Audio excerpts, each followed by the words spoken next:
high-fructose syrup is part of many of the foods that we consume in our society today.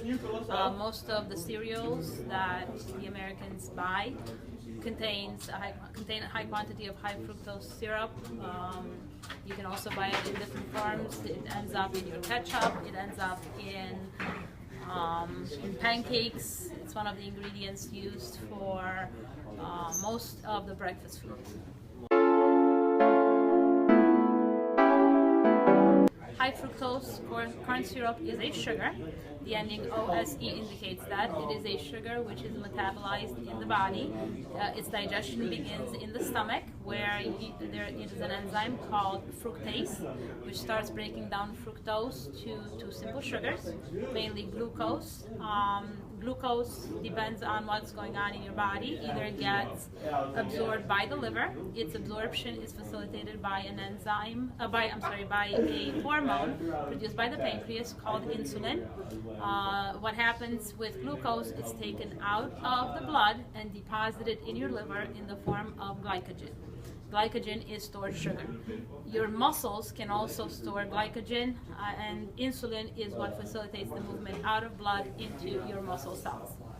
If you consume excessive amounts of sugar and you do not use up all that stored glycogen, it can get converted to fat, and we know the effects of that, an increase in obesity rates as a result of overconsumption of the sugar.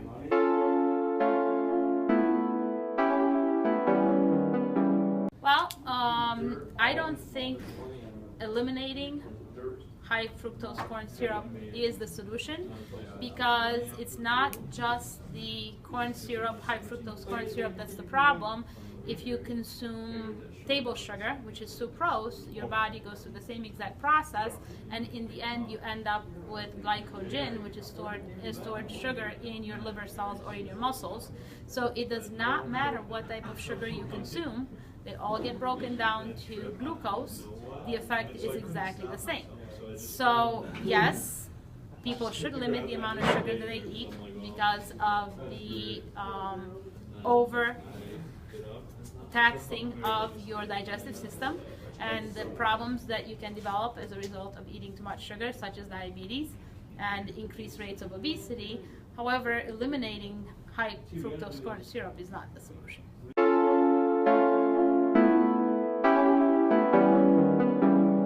Well, I make a conscious effort when I purchase cereals to take a look at the ingredients and make sure that they do not contain more than 4 grams of sugar.